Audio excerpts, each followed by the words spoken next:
children's schools. And we have a light lunch, and we'll have a lot of food for everyone, so please eat up. And there's, before I continue on, there's refreshments, so please go ahead and help yourself. I do want to say that there are two restrooms, a men's and a women's, but since we only have a minority man, I would say go ahead and use the men's as well, because it's only like one stall. So you just lock the door. So it's all the way at the end. There's a blue door for the men's, and then they're both on the left. And the women's is in the bigger room in the back, and it's a pink door. Kind of old-fashioned. Okay. Yes. Oh, yes, we did. Thank you so much. Maybe I should, well, my notes are over there. I wonder if I should stand closer to my notes.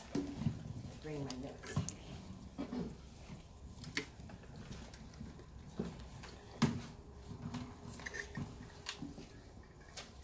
Thank you very much. I wanted to introduce our board members. So Vice President Cash Reed, I think, is outside trying to, oh, did I mess it up? Bring people in. We have Ernestine Enomoto at the table there. She's our treasurer.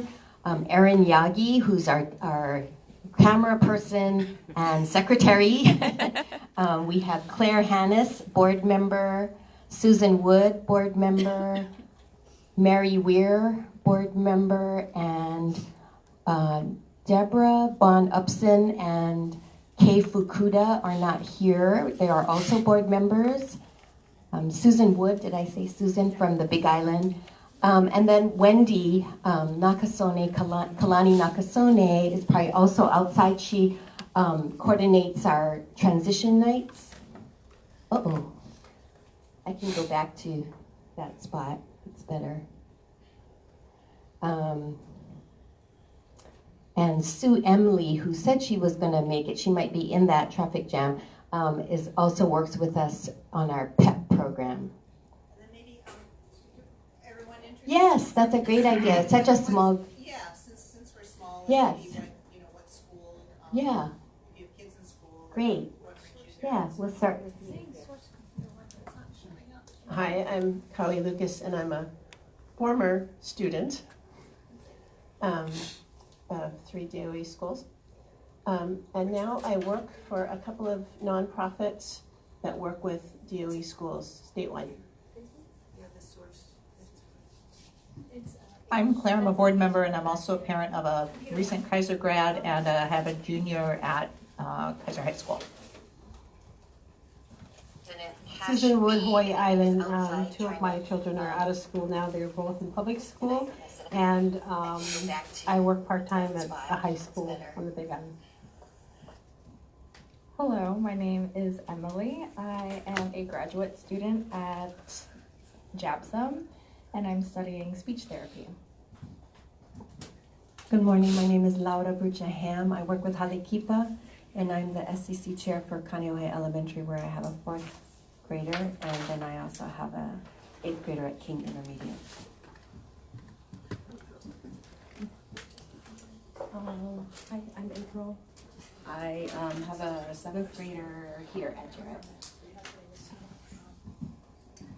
Hi, I'm Mitsuko. I have a junior at Moanalua High School and 2 college students.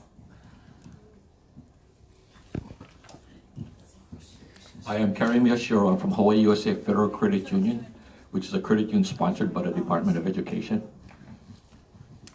I'm Catherine Payne, and I chair the Board of Education, and I'll be sharing some thoughts with you shortly. Hi, aloha, I'm Cash. I'm one of the board members at PPS. I've had 2 children who've gone through public schools, and I'm a proud McKinley Tiger. I'm Mary Weir, and I have a granddaughter at Monowilly Elementary. Hi, I'm Ernestine Enomoto, and proud graduate of Hilo High School. Big Island.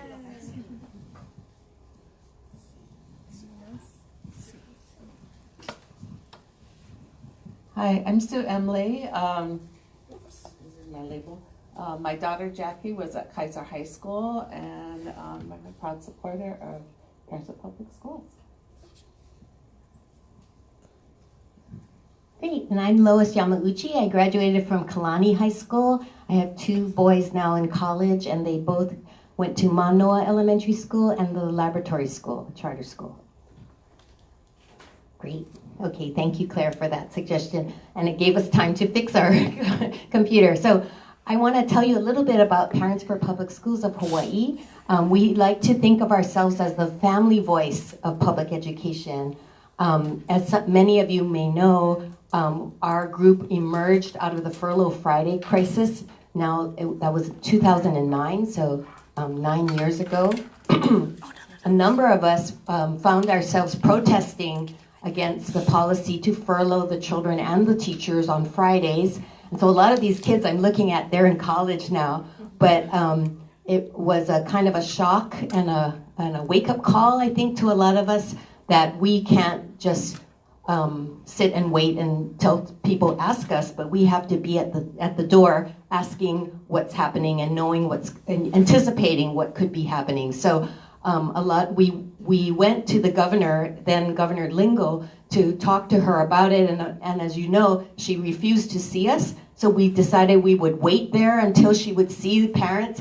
And so there's Claire. And I don't know if you can see in that picture, some of other people were waiting for Governor Lingle to come out, and we decided to sleep over at her office, and that's where we met each other, and this is where everything began. And even when the crisis somewhat ended for parents and not for teachers, but eventually was resolved, a lot of us realized that the family voice had been left out of decision making about public education, and we really didn't want that to ever happen again. So we decided to become a part of this national organization called Parents for Public Schools. Parents for Public Schools National is a 28-year-old nonprofit organization headquartered in Mississippi, and we became the Hawaii chapter of that organization. We're one of 12 chapters in 9 states, and we all, although we do it locally in our own ways, we all focus on educating, engaging, and mobilizing family members in public schools. This is our mission of our Parents for Public Schools of Hawaii, to engage community members, families across the state in supporting and enriching public education by communicating with and among families, communities, and schools, gaining greater awareness about policies and practices of education, increasing engagement in decision-making about issues to promote and support improvement of schools and students' learning, and also to keep an eye on the media to make sure there's a balanced representation of public schools. If you think back 10 years ago, I think it really wasn't very balanced. I think it's better now, but always just kind of checking to see if public schools are being represented in a fair way. So that's our mission. Here are some of our partners who we work with. We're a voting member of the He'e organization, Hui for Excellence in Public Education, and these are other groups that we routinely work with. So goals and accomplishments, just very quickly, one of the things that we have been doing and we would like to continue to do is to find ways to engage family members in public education. And so on the left is a picture of some family members at Honoka'a Middle School who were part of our PEP, Parent Engagement Program. And that program, designed by our national organization and sort of tailored to our local context, works with groups of family members to build leadership skills and educate themselves about the schools and their particular schools. So they learn about what is happening in the public school system and specifically to Honoka'a or wherever wherever the parents have children. And then they identify ways issues that they think are barriers to the learning of the kids, of their kids, and problem solve together a project that they can engage in to improve their schools. So that's our parent engagement program, and Susan Wood and Sue Emily have been very pivotal in that work. We also this year, as I mentioned, are focusing on the school community council. We recognize that this is an existing entity already in the public schools and supposedly working well in every school. So we want to make sure that it's working the way it should work and that the family voice is there. So we'll hear more about that from Kate when we talk about the school community councils. We have continued to offer middle school and intermediate school transition events now on Oahu, Maui, Molokai, and Hawaii Island. It includes our very popular middle school transition night, in which we partner with the middle or intermediate schools for families who are entering their schools. And as you may recall, or being a former middle school student yourself, or having a middle schooler, that can be a very scary time because there's a lot of anxiety about the changes that our kids are going through, as well as why are my kids now going to this huge school compared to my small and comfortable elementary school. So we talk about research and on development, brain development, as well as development in general during early adolescence, and what family members can do to support their child at this time. So we talk to parents about how parenting changes as our child is changing. And we also partner with the schools, so the schools talk about what they do in their case, and like at Jarrett, we have some events at Jarrett, of what the school does to meet the needs of kids at this important transition. So that's our transition events. We've done 11 last year, and we plan to continue those events.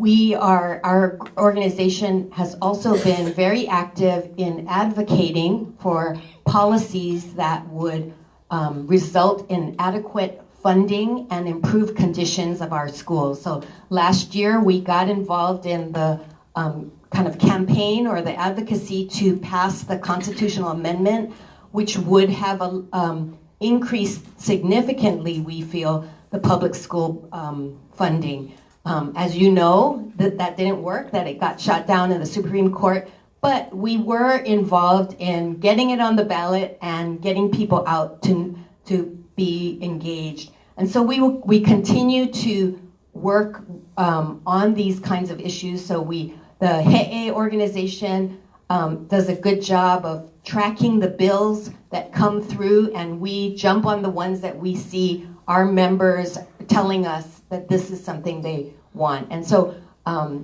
we hear from our members, and we try to act based on what our members are interested in. And I guess that would be our last point that I want to make, is that we are looking to increase communication with family members and between families and the school, and increase our own visibility as an organization. So we did a survey of our members a few years ago to ask people what they love about their public schools. Number one is teachers. They love their teachers. And then what do they want improved? A lot of things, but in general, what we found is people want a return to more the whole focus on the whole learner. So they're wondering what happened to the arts education that used to exist, what happened to physical education, which is really important to the whole child, and general funding of public education. So that's how we make our decisions about what to focus on. And also members will contact us and say, like Kate was the one who said, school community councils, what can I do about it? I don't know what's happening at my school. So on the flip side, we also want families to have a voice in public education. So we look for ways that the Board of Education, the Department of Education is looking for family feedback. So I put up here a picture of the 5 promises. So that's something that the DOE is embarking on. The superintendent is proposing, her group is proposing 5 major issues or major themes and ways that the schools are going to address that, and is looking for voices or from families, so input. So that's a way that we individually can be engaged. And as an organization, we've also held listening sessions about this and inputted the feedback from families and community members. So I want to, so this is a reason why we invited our keynote speaker, Catherine Payne, to speak with us today. Catherine is the chair of the Board of Education. Previous to that, she is a well-known and respected educator. She was a teacher, English teacher and social studies teacher at Nanakuli High and Intermediate. She was a vice principal at Waianae High School, and Olomana and Farrington were the schools where she was a principal.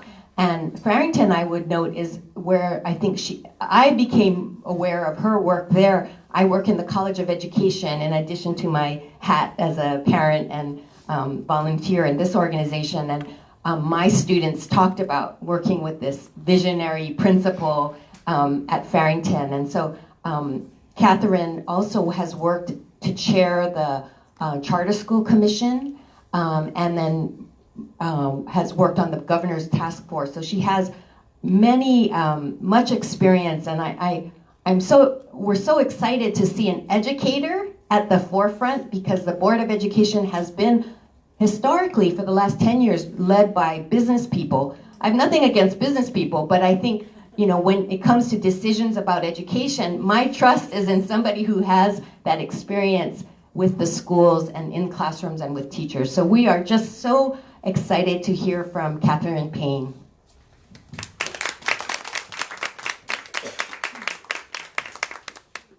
Thank you. This is my first time on Facebook, so oh, thank you very much.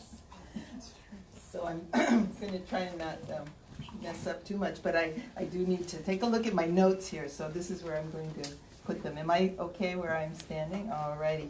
I want to keep this really informal because I'm very interested in questions that you may have for me. I'm going to make a few remarks. You kind of already gave my resume, so I can skip through that. But I do appreciate being invited to talk to you, because I think that one of the things we are learning is the very, very important role that families, parents, community members play in the success of our schools. And the work that you're doing in support of public schools is much appreciated, and so I'm thankful to have that opportunity today to tell you that. As I look around, I see there are a number of you that I've spoken to at other events, so I know that we cross paths in many different educational arenas. So one of the things that I've noticed in this new role that I'm in is that many of the things that we are talking about doing to improve our schools are the same things that we talked about doing more than 40 years ago when I was in the classroom. And what is different is the pace of acceleration. And I do believe we have a superintendent with the vision to really see how to set up a system that incorporates what excellent teachers have known needed to happen for years and years and years, but it was happening sporadically. We talk about bright spots, we talk about those kinds of things, but we haven't had a system that really looked at our whole educational program and made sure that the system supported this kind of achievement. Just to add a little bit to my background, because people often ask me, that question that everybody asks when they first meet you in Hawaii. Where did you go to high school? And when did you come? So I didn't go to high school here. But my parents moved when I was 17 to Hawaii, and I came with the Navy. It was my mother's, my parents had been married for 25 years, and it was our 27th move. And so you can imagine how many schools I went to over my K-12 experience. And so when I got here, I said, I never want to move again, and I haven't. So. But that experience, I think, of traveling and living in so many different places really made me open to the difference of life here and the culture that was here. I always knew I wanted to be a teacher, always, always, always. From the time I was 4 and 5 years old, I was teaching the little kids in the neighborhood. So I knew I'd be a teacher. And then when I kind of came of age in the late 60s and I read, you know, those books about up the down staircase and all that stuff, and I was going to teach in schools where students needed a lot of help. So I lived my dream. You know, I got hired at Nanakuli. I stayed there for 10 years. As Lois said, I was an English teacher. They hired me as an English teacher, and when I got there on my first day, they said, oh, we need you to teach 3 classes of Hawaiian history. So the irony was not lost on me or my students. I think I had read Michener's book. But I go back to Nanakuli now. I'm still in touch with many of my students. The last one introduced me to her great-grandchild, so that's how long ago it was. I mean, they start young, but anyway, it's a little, because I was very young too. I was like 22, and some of them were 17 and 18 years old. So, but what I experienced there in my time for 10 years really grounded me in everything else that I did as an educator. And I thank them every time I go back. The principal was a student when I was there. Nanakuli is finding that if they can grow their own teachers who will stay there. When I was there, there was sustainability of staff because there weren't any other jobs. You know, in the 70s and 80s, it was very hard to get a teaching job. But since then, that whole Waianae Coast has just been this constant turnover. So they're beginning to grow their own. The principal is from there. The principal of Waianae High School is from Waianae. So I think that things are changing, and I have a lot of hope for the future there. But what I learned being there with the Hawaiian community helped me in everything else that I did, because I had an appreciation for how much I didn't know and how much people who were different from me could teach me about the world that I was now choosing to live in. So it was really a wonderful experience, and I'm so grateful every time I go back to a class reunion that I can tell them thank you. But after that, I did go to Waianae High for a little while as a VP, and that was a very short period of time, but it also kept, so I was on the coast for 11 years, and then I went to Olamana, and as she mentioned, Olamana is the school for incarcerated students and the Windward District Alternative School. And I learned some things there that continued to shape the lens through which I look at education. And I think it's really important when you're listening to somebody to understand where they come from, because how that is how they see public education. And I think all of us have our stories of how we see our schools and how we see public education. Everybody's been to school. We all think we know what needs to happen. But how we evolved is really how we see the world. So my evolution came through communities where families and students were really, really struggling and felt marginalized, and some of them felt very angry. And you see the generational poverty. When I was at Olamana, we had students whose parents had been in prison, and then they were in prison, and it's just that whole system. But one of the things I really learned when I was there is that there's always hope, always. And it's really what we do in the context of our work as educators that can either help a student move up or push a student down. And some are much more challenging than others, and I don't pretend to say we succeeded with everybody, but there were some amazing, amazing stories of what happened there that continued to remind me that as educators, we can never be cynical and we can never be hopeless, because if we're that way, and if we communicate that to families and children, then they will feel the same. So Olamana, spent 9 years there, and then I went to Farrington, and Farrington was really the pinnacle of my career. And I don't know if there's anybody here that graduated from Farrington, but lots of people come up to me all the time to tell me that they're Farrington graduates, whether I'm at the gym sweating and looking terrible, they come up and say, do you remember me? I was at Farrington. And it absolutely makes my day. Whether they tell me, whatever school they were, when you're a teacher, those of you that have been in education, that's what we live for, that somebody remembers you and that you made them feel good. So I hear from Farrington people all the time, and that pride that people have in their school is what I think brings all of you together. We have to make this much broader, I think, so that it's not just, I'm proud of the high school I graduated from, I heard the McKinley Tiger, but it's more than that. We have to celebrate education as a top priority in our community, and I'm so happy to hear that what you've done to support the funding, because I'll get to that in a minute, but it's really, really, really critical.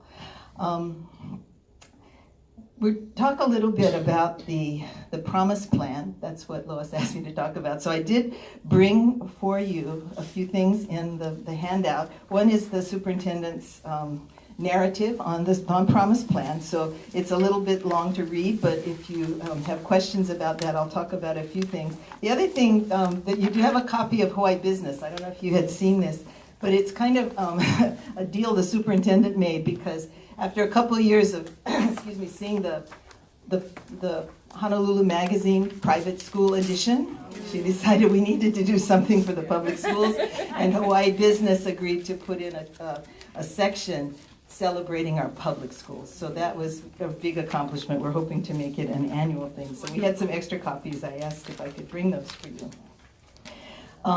What is getting confusing now, because we have so many things. Oh, thank you very much. Morning throat here. But the Promise Plan is not the strategic plan, and it's not even,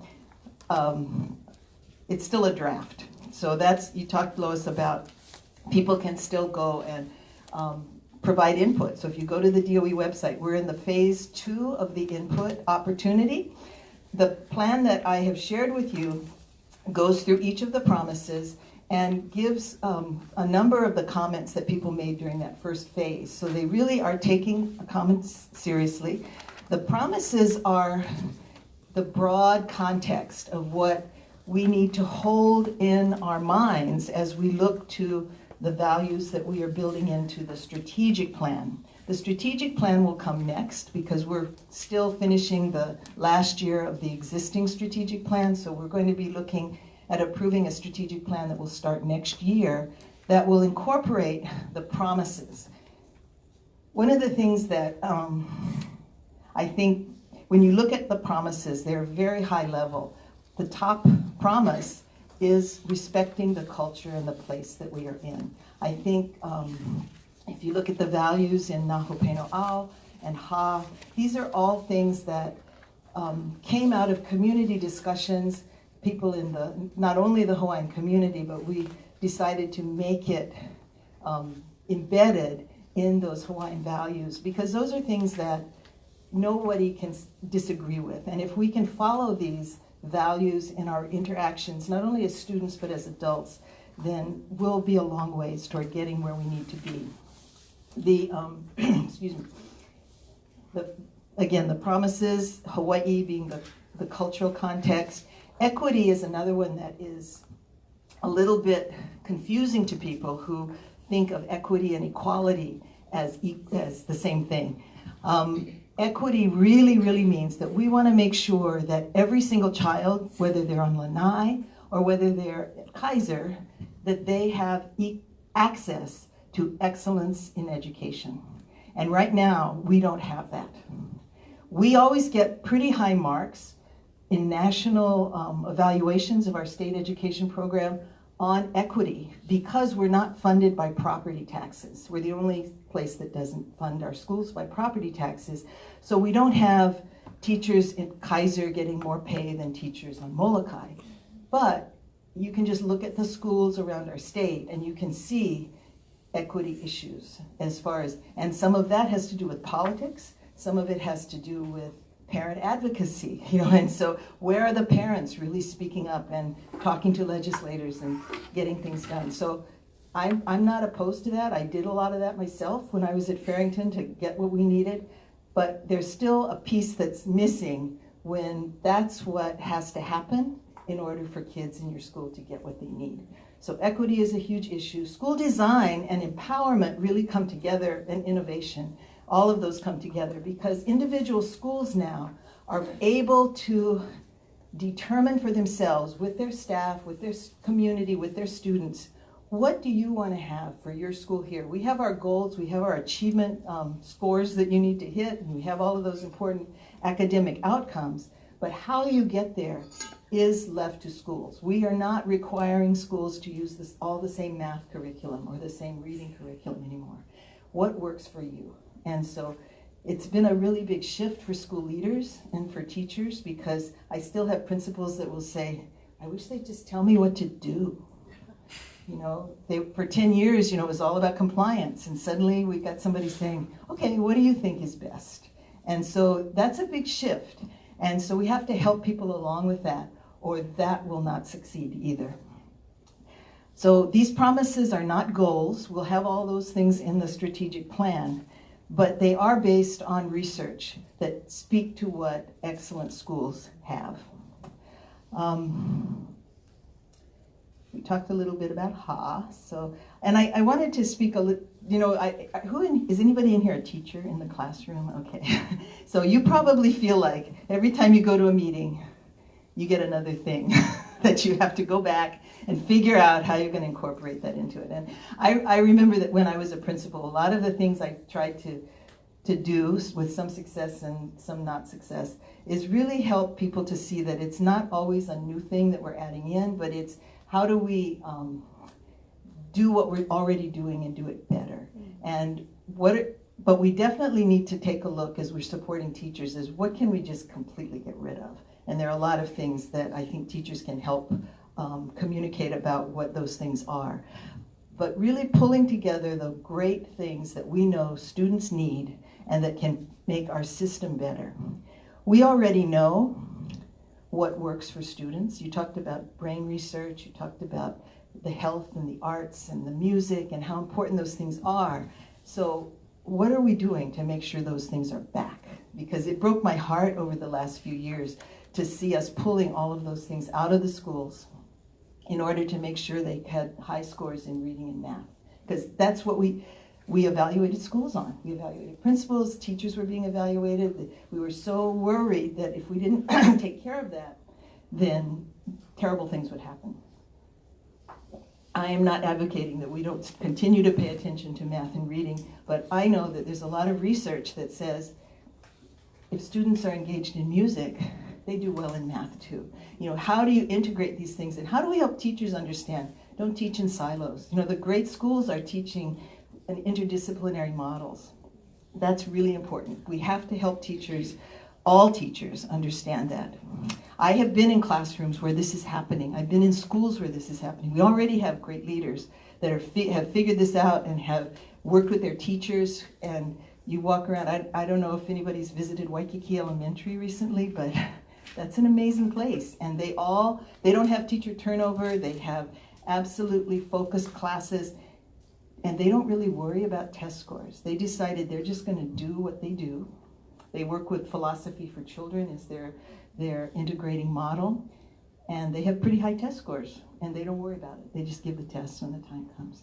But the kids are just amazing in their ability to greet people and talk about what they're doing. And I don't want to look at that as a bright spot. I want to look at that as what's going on there and how can we have other teachers and leaders. It really takes a leader to support teachers in doing that. I really think that teachers will do it.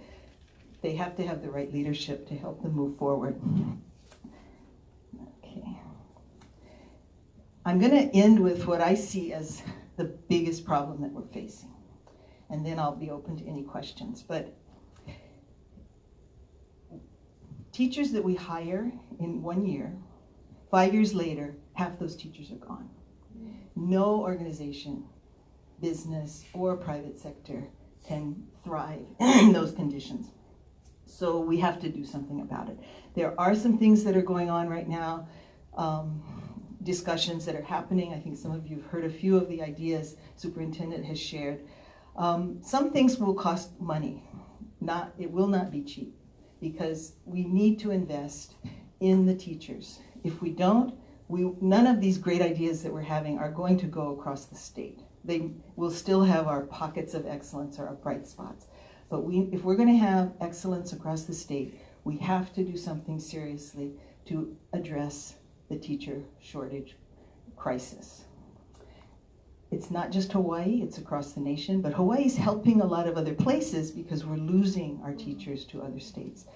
As I mentioned earlier to someone, that there's a whole diaspora of Hawaii teachers in Nevada, because especially once they get married, a couple, 2 teachers, they still can't afford to buy a house here, so they move to Nevada. So Nevada has benefited from our inability to, to have living wage for teachers. So that's going to cost money. There are other things, though, that teachers leave. They tell me that it's the culture here of the schools sometimes, where even though we talk about empowerment, it may not really be happening in their school.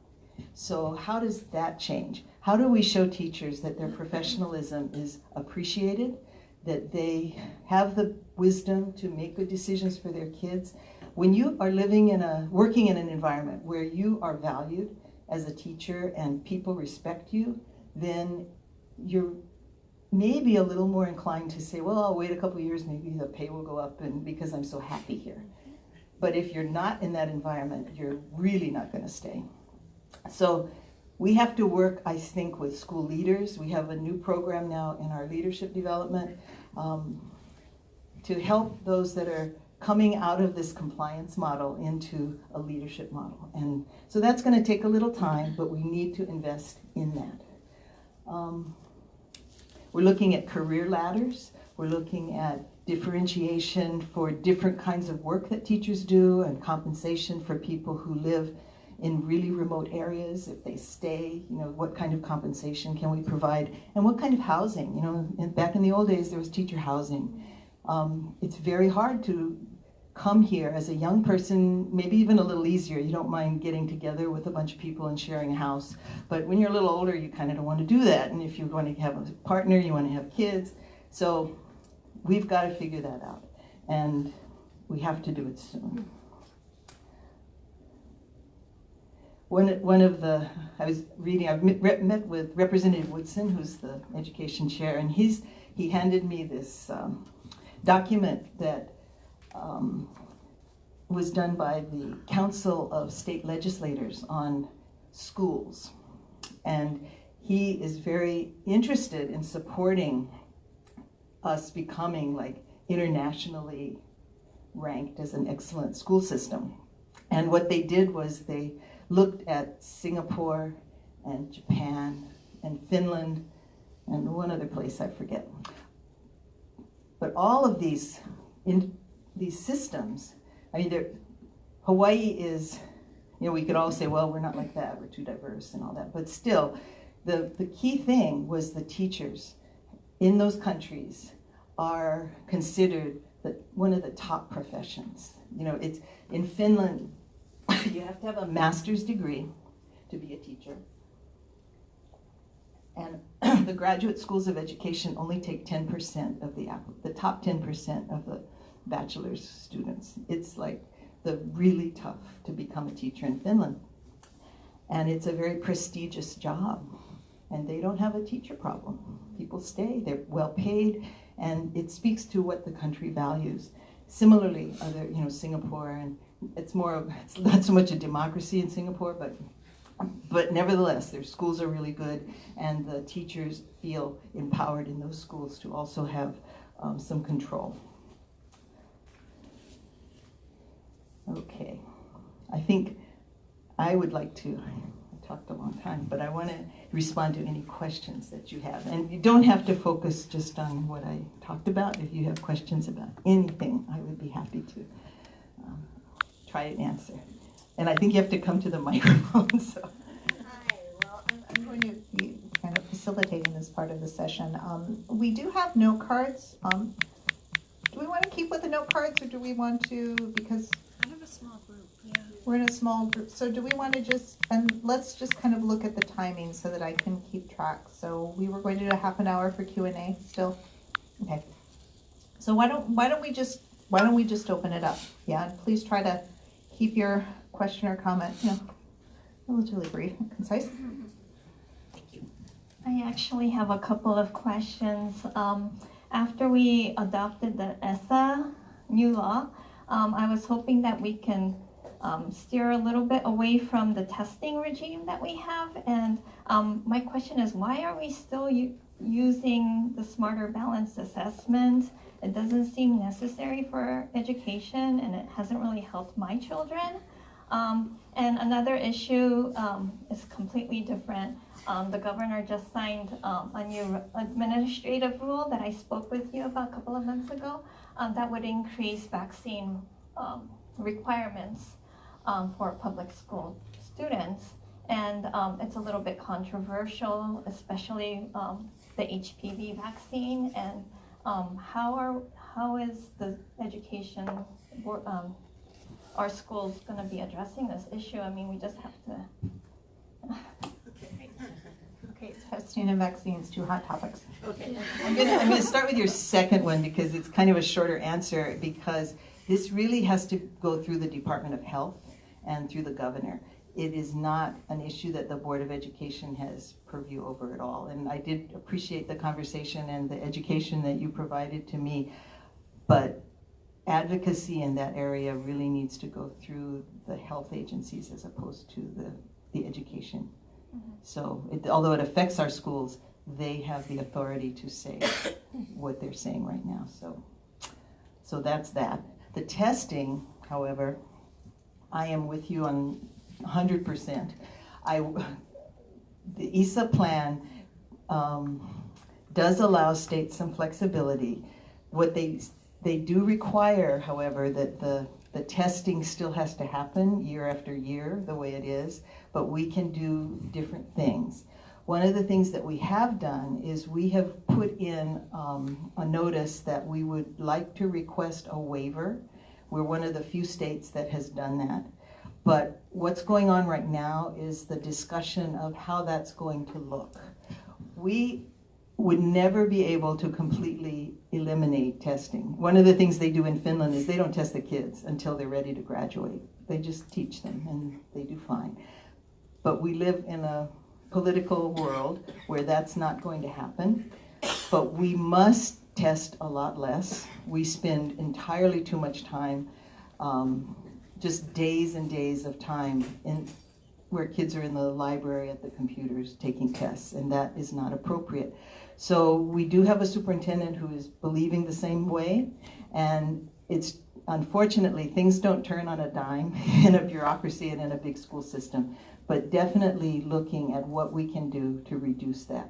And to have our tests more meaningful, one of the things that I think is really important is figuring out ways to do assessments that really measure what we are teaching. So if we say that it's really important for students to do project-based learning and to go out into the community or to do things that are hands-on, and yet we still are having them color bubbles, we're not assessing whether they're learning what we're teaching. So figuring all that out is something that is happening right now with the Rodney Luke's shop. Assistant Superintendent Luke is kind of taking the lead on that. I think it will be really important for parents to continue to advocate for this, because I can tell you that parents are listened to. They're listened to by legislators, they're listened to by the department, and you have a strong voice, and the more you speak to the fact that this is not good for your kids, the more people will begin to listen. So I am also on your side on that, definitely. As an educator, I know that testing does not reflect what students are learning to the degree that we need it to do. Okay. Thank you. We actually had something come in through Facebook. Come in through Facebook Live? How exciting. Okay, let me just read this. It's maybe more of a comment, but something that you can comment on. And here we go. As an adult, I see social problems coming into the classrooms. I would suggest a mental health counselor and social workers at the schools. I understand money is an issue. I get it. I'm just suggesting a solution. Thank you. Absolutely accurate assessment of things that we're facing in our schools. And if you're in the classroom and you have a child who has needs beyond what you can provide as a teacher, we need to have those supports available. One of the things that we are starting this month, the board has approved for me to lead a task force to take a look at all of our policies that are affecting student physical and mental health and wellness, and particularly the issue of adolescent suicide. Because one of the things that just shocked me when I looked at the risky behavior survey that students take in the middle and high schools was that 1/4 of our middle school students have suicidal ideation. And that to me is just an appalling statistic. And so we're going to be looking at that. I put my team together with people from Prevent Suicide Hawaii, some people from the DOE. I have some parents. I have other folks that are have experience with this. And we're going to look at policies because that's our purview. And then see where in the department we either need to change what we are saying needs to be done, or are the policies that we have actually being fully utilized. There's a teacher out at in Honolulu that from the minute I got on the board has been really advocating for health and wellness issues with PE and with diet, because one of the things she has shown me is the statistics of children in the 5th grade from the higher income communities and their ability to do physical fitness activities versus students in the lower income communities. And just in the 5th grade, the graphs are just startling. And so you can see the health issues. And I know at Farrington we had a number of students who getting type 2 diabetes already, which is usually, you think of that with adults, but younger and younger kids are getting that high blood pressure. And these are things that will cost us so much more later on if we don't take care of it now. So those are the issues that we're going to be looking at over the next few months with this working group, and really taking a look at whether the department is able with the resources that it has to address these things, or do we need to go and have some hard data with the legislature, because this is critical. If you don't have kids healthy, they can't learn. Thank you. Other questions? Thank you so much for sharing that, and I wanted to piggyback off of the Facebook comment there. I actually have the YRBS, the Youth Risk Behavior Survey in front of me, and 30% of females seriously thought about killing themselves in intermediate school across our state, and 23%, so you were spot on. And just on one more statistic here is that 45% of females were bullied on school property, 40% of males were. So I think that goes hand in hand when we think about, mental health and suicide. How do we help those that are bullying and have this system or cycle that has been ingrained in them? How do we help reverse that, as well as helping the victims at the same time? I'm very interested in your task force, so I want to talk about that later. But my question is more about, I've been learning a lot about social emotional learning. I'm in the mental health world with Hale Kipa, and I've been there in mental health for 24 years. And I understand the Nanakuli Waianae complex is doing some amazing work by bringing in social emotional learning, bringing in some mindfulness, trauma-informed training. And from 2014 to 2017, they saw the decrease of incidents, disciplinary actions, from 7,000 down to 1,000, which is amazing. Castle Complex is also looking at social emotional learning. They began it in Kaneohe Middle School this year. They're planning to bring it to the other elementary schools in King and Castle, as well as also providing trauma-informed training. So I've been learning about the pockets that are happening. My mission or passion is to eventually see that statewide we could mandate trauma-informed training as well as social emotional learning, because countless times when you meet an athlete or you hear their stories, or working with the kids that are so traumatized that we work with, when we ask them to identify one person that's impacted their lives or what helped them become resilient, 99% of the time it's what? A teacher. So the research is also showing that when teachers are trained and supported and coached on how to create an environment that is value-based it makes all the world of a difference, which goes in line with the trauma-informed and the social-emotional learning. So I'm really excited about what's happening in our state, and I see so much more growth happening, and I just want to comment that I want to be a part of it, and anything else that you can share about what's happening statewide, I would love to hear it. Thank you. Thank you, and you did mention some of, again, these bright spots, but what we have to do is figure out how can we make sure that teachers are as skilled in that kind of interaction with students as they are in teaching reading and math and those kinds of things, because that is the world we live in. You know, I still will hear from folks that say, well, you know, my job is to provide this academic information, but it's the parents' job, or it's the wider community's job to take care of those other things. But that, frankly, is not realistic. You know, schools have to provide what students need, or we can't do our jobs. At Farrington, we have 2 social workers and a nurse on the campus that the school paid for, and that was tremendously helpful when it was there before I was there. I didn't create that program, but we sustained it, and it is continuing because it's so valued by the staff, and it's a resource for students that is not typically available at schools, but it's growing. We have health centers now that have started to be placed on schools. Dole Middle School has a clinic on campus. In Kahuku, they also have one.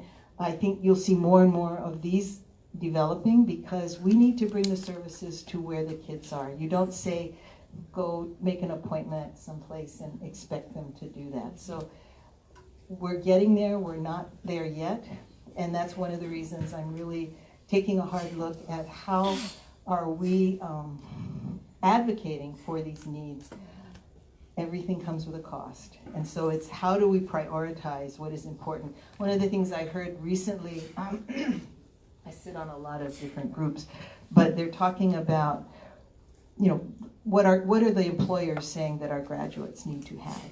And they're not saying that they need to be able to do math and read.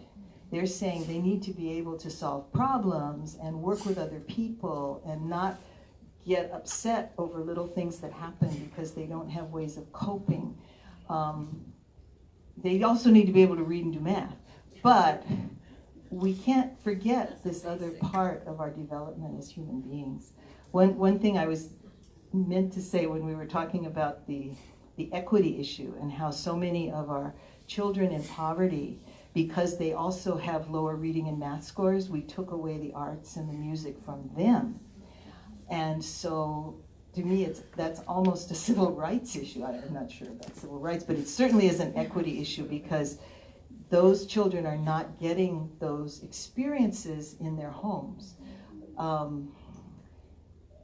And they don't have the wealth of parents. My family has 2 little kids at Manoa Elementary, and the parents there provide enough money to pay for a music teacher. They have a PE teacher.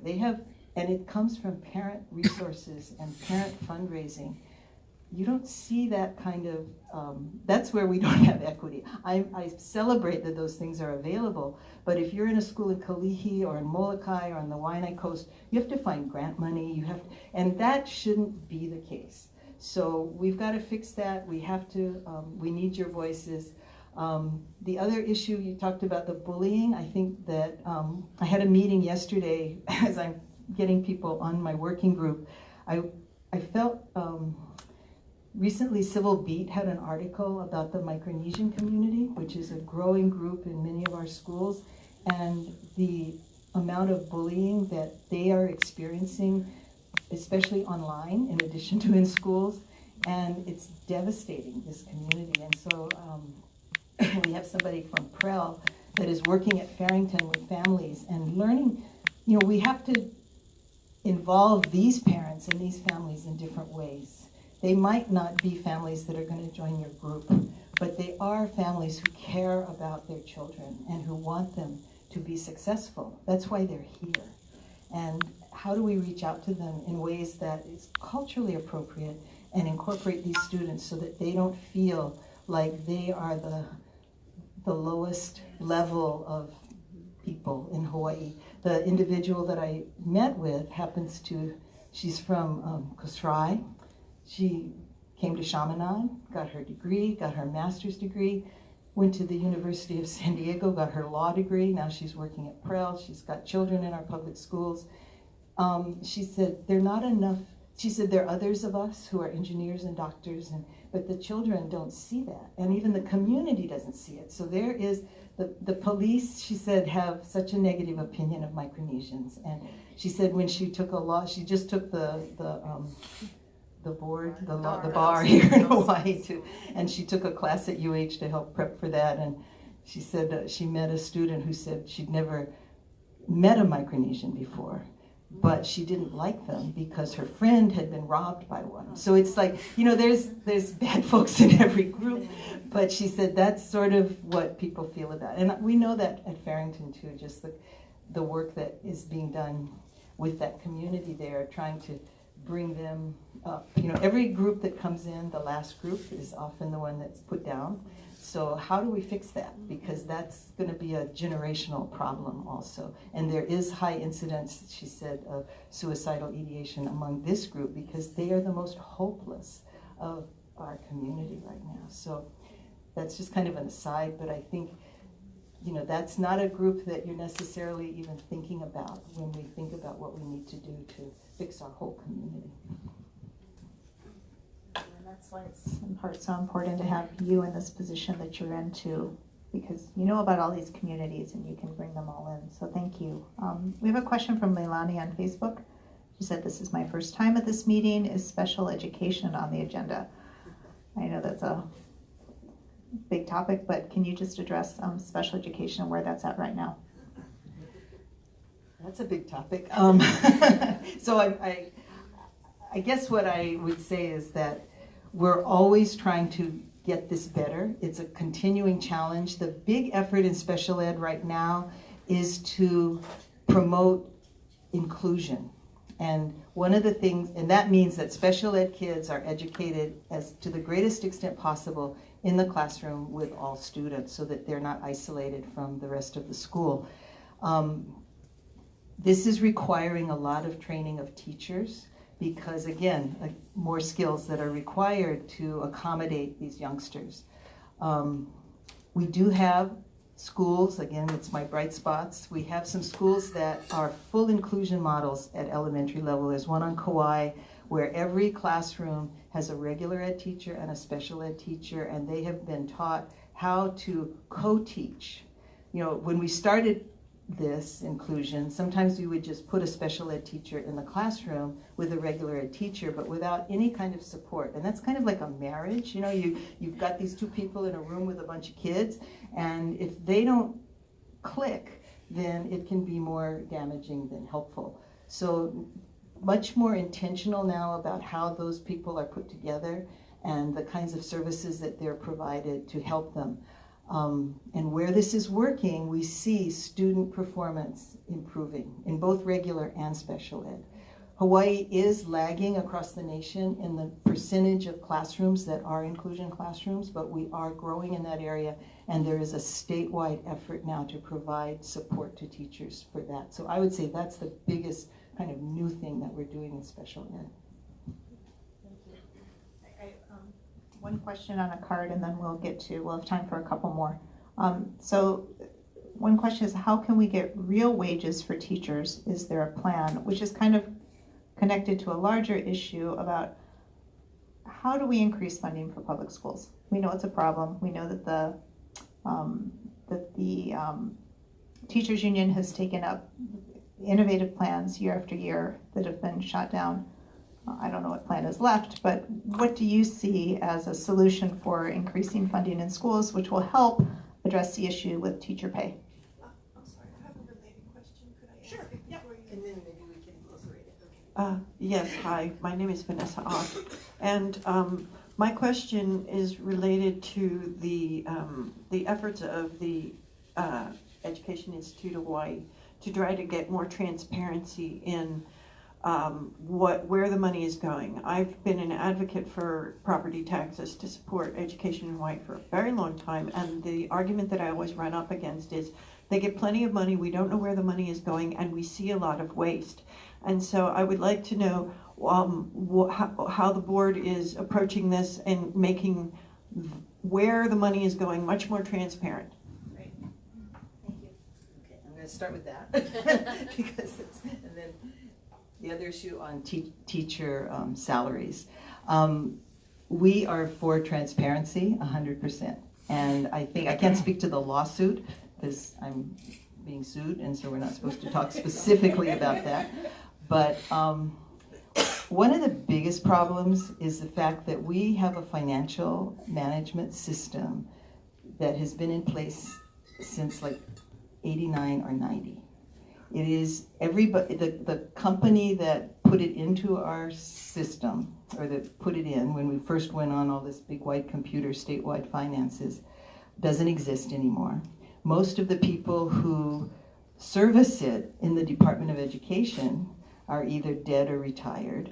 So it's really, we are in, that's another big crisis. So we're trying to upgrade that, which is also at great cost. And because we're tied into the state, it requires statewide upgrading. So it's not that easy to just push a button and have everything come out and say this is where all the money's going. The other problem that we have is the way we account for funds, and they call it, if you look on a state budget, you see EDN, that's education, and then there are all these numbers, and even the legislators say, what does this mean? And how do you know, just because it's EDN 100, that's like this huge amount that goes to schools, but people are interested in how is that being spent, not just this big amount goes there. Because our schools now have weighted student formula, every school now does their own budget. And those are a lot more transparent. You can actually go to a school and look at their budget. That's much clearer, but it's the statewide allocations and it's the federal funding and some of that. And I agree, it's definitely murky. It's murky for us, but we are working towards complete transparency to the point where you should be able at some point when we get this together, where you can actually go look on your computer and you can see where the money is. That's great. And we're not there yet, but that's where we're going. The payroll system, it was quite a journey even to get that shifted over, state payroll. Any of you that get that paycheck from the state, you know how that was traumatic, but we got that. And now statewide, there's a huge effort on building a better system for managing funds, and that's important. I don't think that should be the excuse for not paying our teachers more money and not funding our schools better.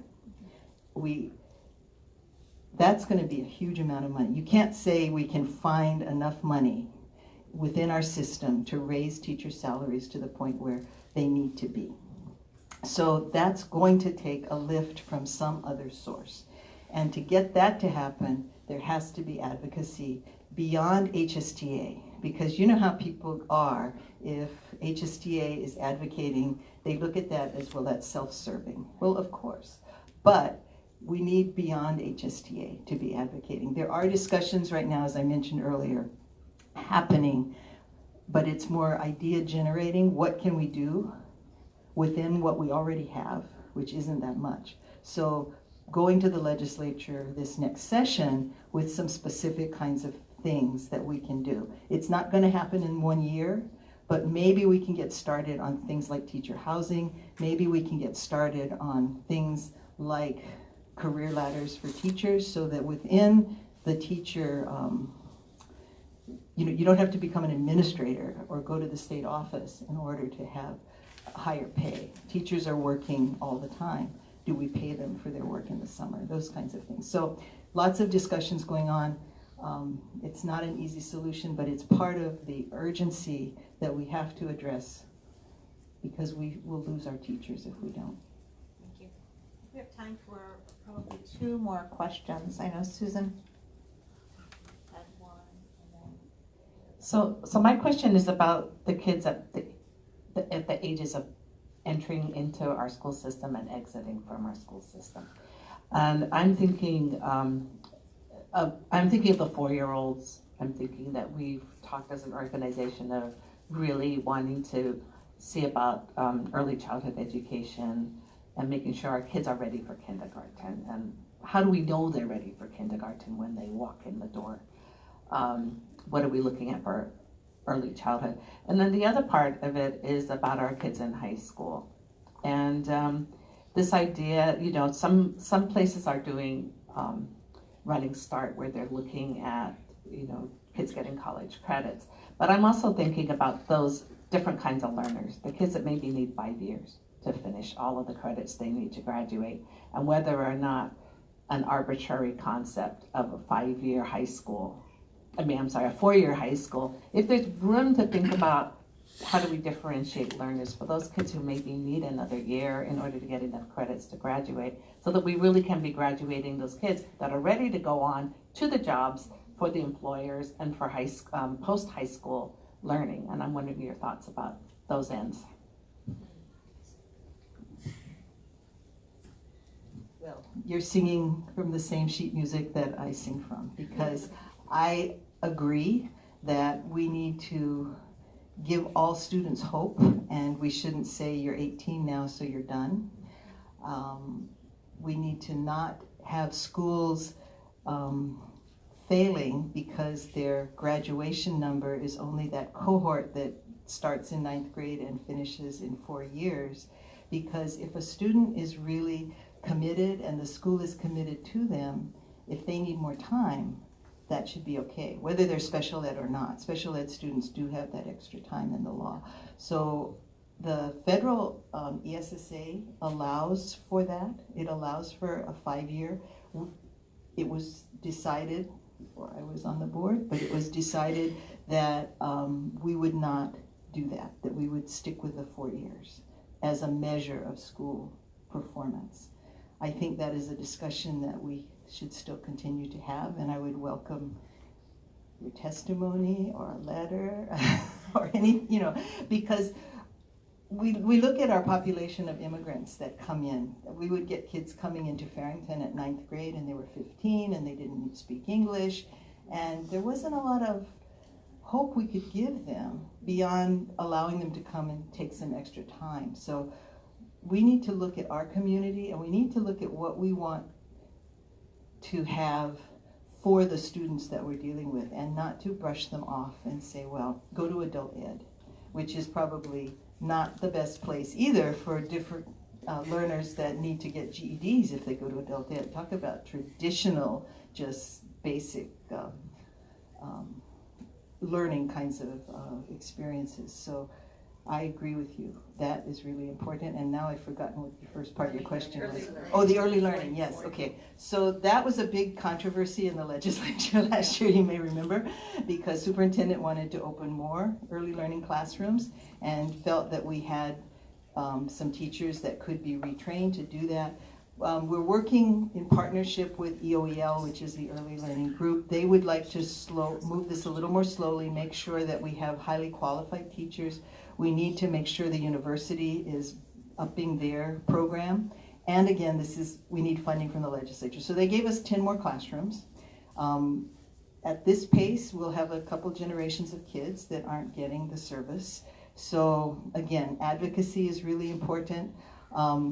We need to start making sure that every single Title I school, for example, because many of those schools are in areas where either the parents can't afford it, or even if they get grants from Kamehameha or whatever, there's no private preschool we can send them to. So it's educational neglect, I think, if we don't provide for these children, because once they get into school, they're already behind and you just don't catch up. So again, advocacy from the community will be really key in moving that issue forward.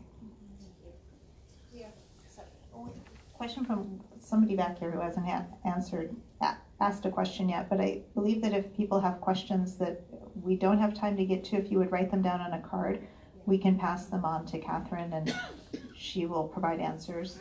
She'll do her best to provide answers, and then we will pass them back to you. So, hi, thank you.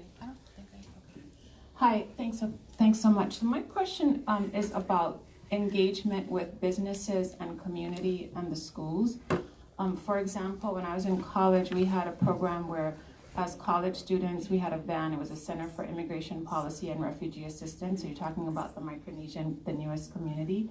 We worked with the Central American immigrants, and it was a wonderful program. At my company, we have a committee where we're looking at how can our employees do community service. And so I'm just wondering, especially for people who don't have kids in school, what is the portal for businesses and community members, retired people who may want to help, who want to volunteer, or who want to possibly create a new program?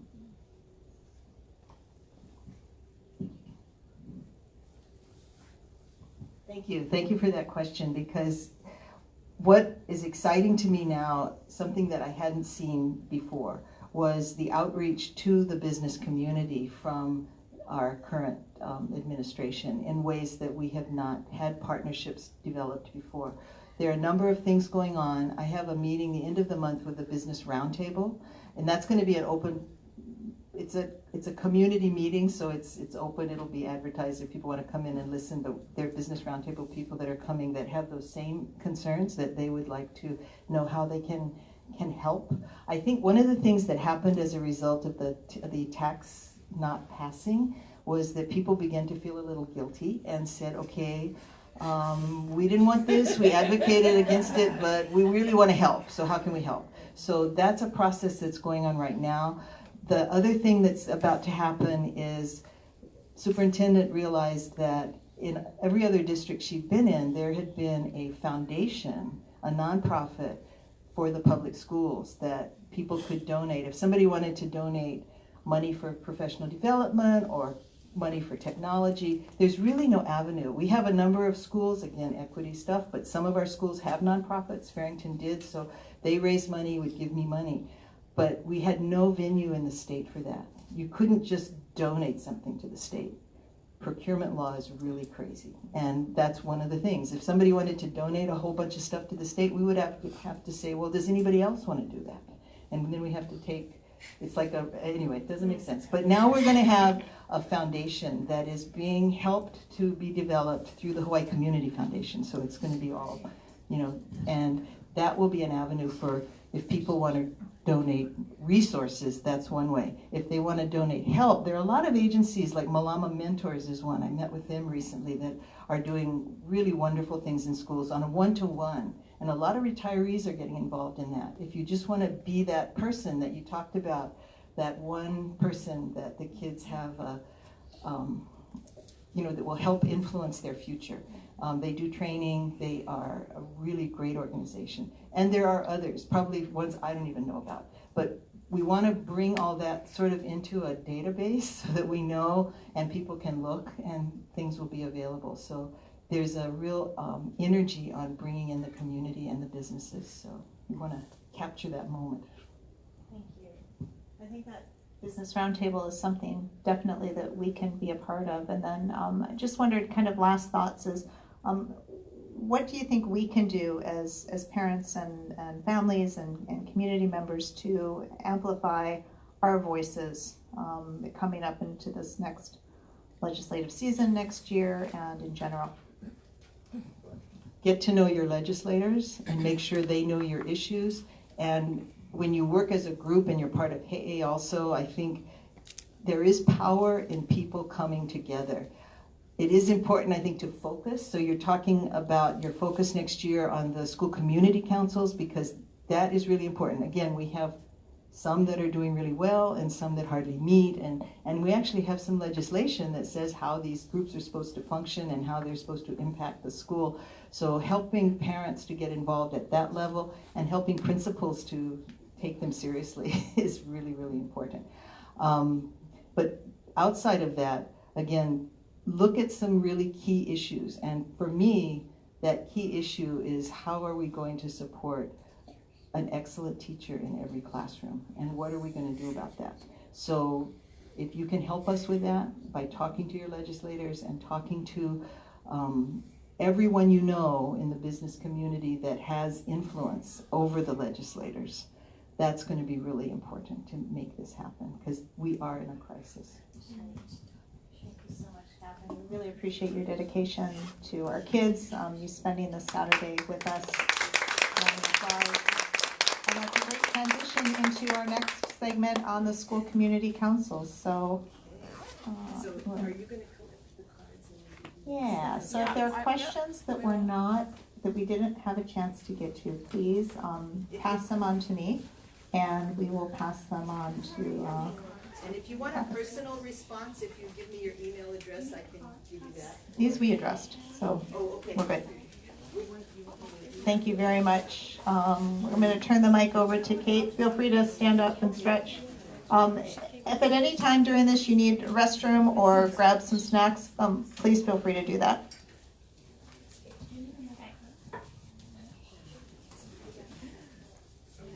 I'm tempted to do the guided stretches I do with my students. You stretch up like a straight line, over to the side like a diagonal, diagonal to the other side. If you're standing, you can make an angle with your knees. A little squat right there. There you go. And then you get your wiggles out by doing a wavy line. All right. Thank you.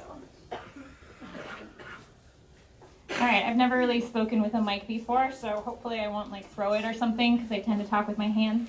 I am Kate Ryder, and I am an art teacher at Mokaklu Elementary on the Kaneohe Marine Corps base. Okay, wow, I've got things. All right, and neither of them is a whiteboard marker. So, so I am an art teacher at Mokaklu Elementary on the Kaneohe Marine Corps base, so that's a unique collection of students and challenges that the community faces. My daughter goes to Monowili Elementary, where I also attended. I went to high school on the mainland, but I'm now back here. So my daughter is in 3rd grade at Monowili Elementary, and I am a SEC representative.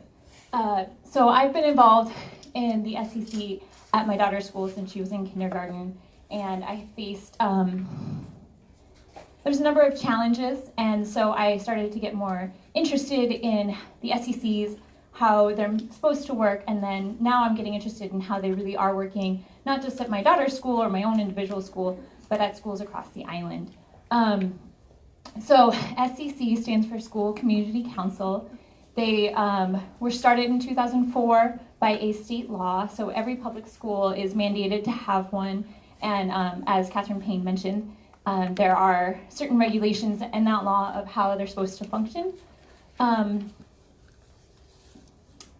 The goal of the SECs is to provide opportunities for input and collaboration, and that's really important because it's very easy for these SECs to kind of fall back on this presentation, oh, let's just tell you what we're doing, and then you're supposed to kind of, maybe you'll give us some responses or feedback. But a lot of times what's happening in the SECs is that the decisions kind of already been made by the time they're being presented at these school community councils. But the intention of them, and the ones that work really well, is that it's really this forum for collaboration and for all these different role groups to work together. And the focus of these is to focus on student achievement. And so this is something really unique too. As a parent, I was thinking about this talk today, last night, and I was thinking about the terms, the Hawaiian terms of kako versus mako and lako. So in English, we have we, us, them, but those are sometimes kind of vague terms. And aloha kako, you say, that's aloha to all of us. Kako is a term that's inclusive of everyone that you're speaking to. And then there's mako, which is kind of us over here, and there's lako, which is kind of, you guys over there. And it's sometimes as a parent advocate, you're advocating as a mako thing, like my family, this is what we need. And that's definitely an important point of advocacy. There's certain needs that you need to, that's kind of that traditional thing of coming to the principal and meeting with them and saying, my child or your teacher, my child has these specific needs, we need to get these addressed. In the school community council, the idea is that it's a kako thing, that we're all working together to increase student achievement for the entire school. And so we're trying to look at the data for the whole school. We're looking at policies and all those different elements that make up a good school design, and how can we improve that. So the SEC is made up of school and community. The principal is a part of the school community council, but he's not the chairperson, he's not leading it, or she. At my school, it's a guy. Teachers and staff are also members, and then there's parents, community members, and students, and those are all meant to be elected positions. So the students are usually the school, the president and the VP of the school council. Community members can be alumni of the school or people living in the geographic area, in addition to parents. I fall under all three of those characteristics as a community member, and parents are just parents who's attended, students attend the schools. So there are meant to be regular meetings of the school community councils. It's not explicitly stated of how often these meetings are meant to be. The agenda is in the state law saying that it should be posted 6 days prior in a public place. The intention is also to have it on the website, and I know a lot of the schools have made strides in having a school community council section of their website and posting their agenda and their meeting minutes on there, and in addition to the current members of the council. And the agendas are all public. Sometimes the communication that goes home is that, oh, some of these meetings are board meetings. They're just for the school community council members, and it's just kind of business. And I've heard that at a couple schools. And then there's these community meetings that also occur, and that's when we really want you to come. But really, all of these meetings are intended to be public, to be posted publicly, to be invited publicly, the minutes publicly posted and shared. And the agenda should also include time for testimony. At many schools, like one thing that is very nice about my daughter's school is that it's very informal. And so, the agenda items are presented, parents are kind of responding, whoever's attending, there's kind of that conversation that does happen. But you have to know that it's happening, make time to attend, which can be a challenge. What happens in the SEC is there's a review of the academic and financial plans. This is really key, is to have schools presenting what they're doing. I know there's a switchover now from 3-year academic plans to like a 10-year academic plan, strategic. There's the state plan is going to be 10 years. Yeah, so the school plan. the school plans. So anyway, but the school plans are revisited every year based on data, based on changing demographics, changing needs of the students, and they review their academic plans and their financial plans, and those are presented as part of the council meetings. There's a principal evaluation that happens, and that part is just for the council members. That's where you apply for waivers. So if there's a different start time than normal, or changes in schedule. So like at my daughter's school, they take time off for their parent-teacher meetings, and that's done through SEC. Instead of having the parent-teacher meetings happening after school every day and having early dismissal, it was just deemed that it was less of a stress on the community to have just taking days off and be able to do it then. They also is a place to recommend repair and maintenance needs, and also recommending, developing, amending, approving school-level policies and rules. It's not saying that they are, somebody, a school council is saying, school community council member is saying, oh, we should have, no gum chewing, and we're just going to pass it through here. It's just kind of a place that let's talk about what our policies are as a school. Do they all make sense? Oh, what's another better way that maybe we could do this? And as I said before, there's 2 community meetings a year, and these are meant to be really focused on inviting different role groups, different community groups, identifying different people, and getting that input on the school academic and financial plan. These are very dense and complicated plans. They factor in a lot of different elements of federal needs, state needs, in addition to the school needs. And so having parent input can sometimes be a bit of a challenge, I'm going to be honest, because it's so overwhelming. There's so much information, and the faculty and the staff are all doing meetings on their own and trainings and getting information about all of what these plans mean, how they're developing, why they're developing them, the way they're developing them. And it can be a bit of a challenge as a parent to come in and say, wait, what does this acronym mean? What's going on here? Why are we making this decision? And then it can be a challenge also for the school to explain kind of all of their thinking when it's been developed over the years as part of their school culture and part of their training and their experience. But as I said, it is this existing avenue for parent and community input, which is exciting because that this does exist. There's kind of this sense that the public school just happens and all these sort of decisions are made at the state level. And it's great to hear that there's starting to be more control given to these schools to be able to decide things, and that it's not just up to the administration to decide everything, but there are these places and this time scheduled every so often for the community and the parents to get together and have their voices heard at that level. And share the information of what's going on in the individual communities, share what's going on in parents' lives and their experiences, and bring those all to the fold.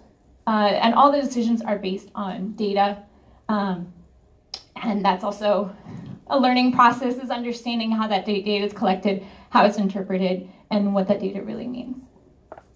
But even with all of that said, we still consider it worth the effort to try to increase SEC participation.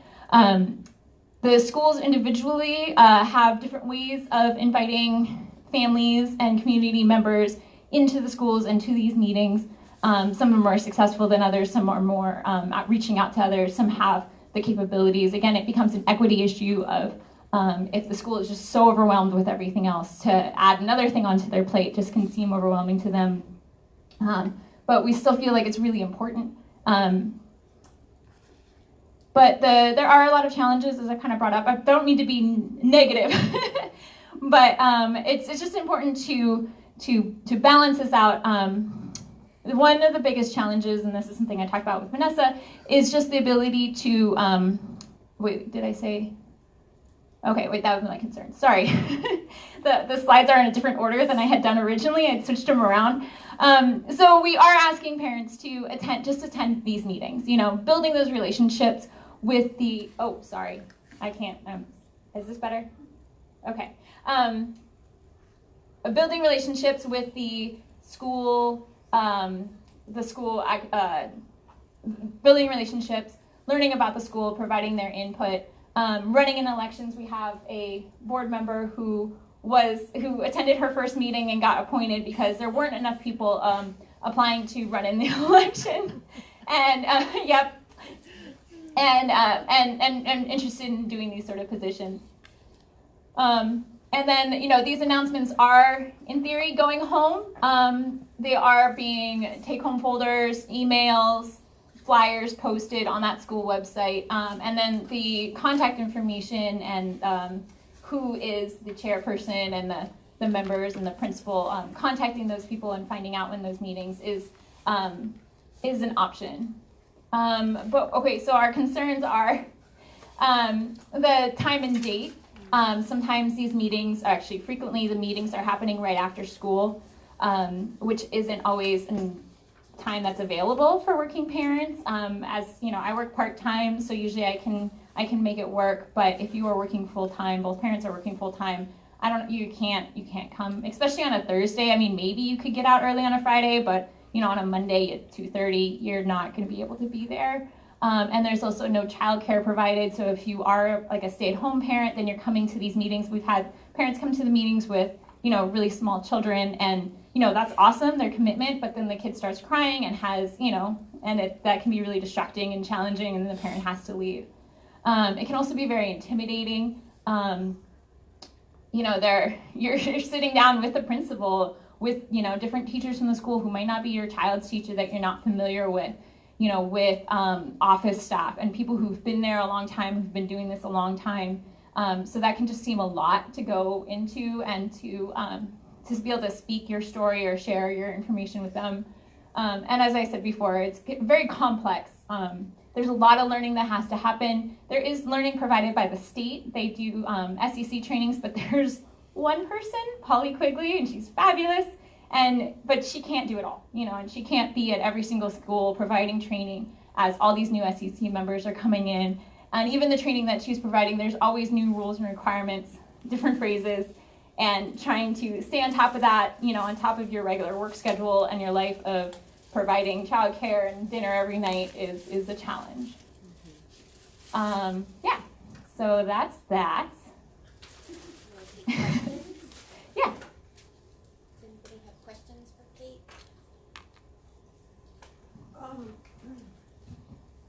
Thank you. Well, I don't necessarily have a question for you, but regarding SECs, I'd like to direct my question to Catherine Payne. The biggest problem in getting parents involved is the initial step of making it available to parents. And I have advocated for many years that there needs to be some kind of Board of Education policy that school community council meetings need to be held in the evenings. Because you hold it in the middle of the day and most of the parents cannot attend. And there's never been any policy. I mean, the SEC law and all of that stuff says that the Department of Education is going to develop this program.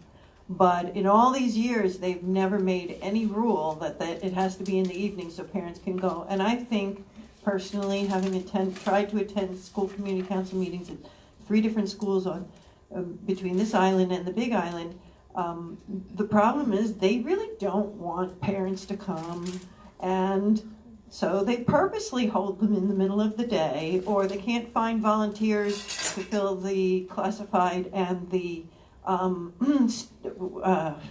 teacher or administrative, or the classified or the teacher roles, because they don't want to come at night, and so they have to hold it in the middle of the day when it's during their pay period. But this is really supposed to be a volunteer position, and so nothing can get done until the board sets a policy that says that they have to be in the evenings, because the schools are not going to do it of their own accord. So I was wondering if the Board of Education had ever discussed that. Do you want to? Because Hi, Mitsuko. I'm Hattie Rabakal. I don't have kids in a DOE. They're all adults. But the school that I'm at, on the SEC council, we have hours in early evenings. And we have students on that board as well. So I don't know if it's just the demographics. I don't know. I'm just saying that it is held in the evening. And it does accommodate me because I work. And they want me to be a participant as a community member. So speaking to that, there is a policy, I believe, that the meeting times are meant to be set by the SEC, but it kind of becomes a bit of a catch-22, because I know there was a parent who said, "Oh, I would love to run on the election, but the meeting times are never, because our meeting times are always right after school. Oh, I can't do it then." I said, "But if you run and you are on the council, then you can say, oh, I am a council member and I would like the meetings to be in the evening." So I do know that there is kind of a function, but it's not set in stone. And for the current council, actually in the afternoons works well for us. It's just the current makeup, but that's not necessarily the best representative of the parents that could. And then there's other parents that want to attend and aren't able to. So I'm not sure. What do you suggest? So Vanessa asked if the board had discussed this, and the answer to that is no, not in the time that I've been there. But I do know at Farrington we had them in the evenings. I know Kaiser has theirs in the evenings. So it's not across the board that they're not accommodating. I think the first step to a quick fix for this really should be the community council, the parents, going to the principal and speaking about this. Because I agree with you. there are parents that might want to come that would just be there. You know, parent voice is important in SCCs, not just people who are the officers and the representatives. So while they don't have voting power, they certainly, just as at our board meetings, you know, people come and they can speak. So I think that's a valid issue, and I think that it needs to be considered first at the school level, because anytime you talk about a board policy, there's like, again, more bureaucratic steps that have to happen. But a quick fix is individually at the schools, I think, so. But it's an important issue. Do we have any other questions or comments about SCCs? So I would just, I would just encourage parents here to, you know, look at their school website and see how the SCC is kind of advertised or not. I know I'm at Kaiser, and I thought I was kind of, I don't know, in the know about the school, and then I realized that I looked at the, after Katie's presentation to us, I realized that how little I really knew. And I looked at the Kaiser website and the SCC, the last announcement for, if you looked at the site and you clicked on the links, the last meeting announcement was for 2017. So it just hadn't been, these meetings had been going on, right? But it just hadn't been, you know, and again, there are good people there. Nobody was like trying to be sneaky about anything, but it just, I guess nobody had looked in a long time, and holding the cheese, they didn't realize. So they've since put the link in a spot that's much more accessible to people.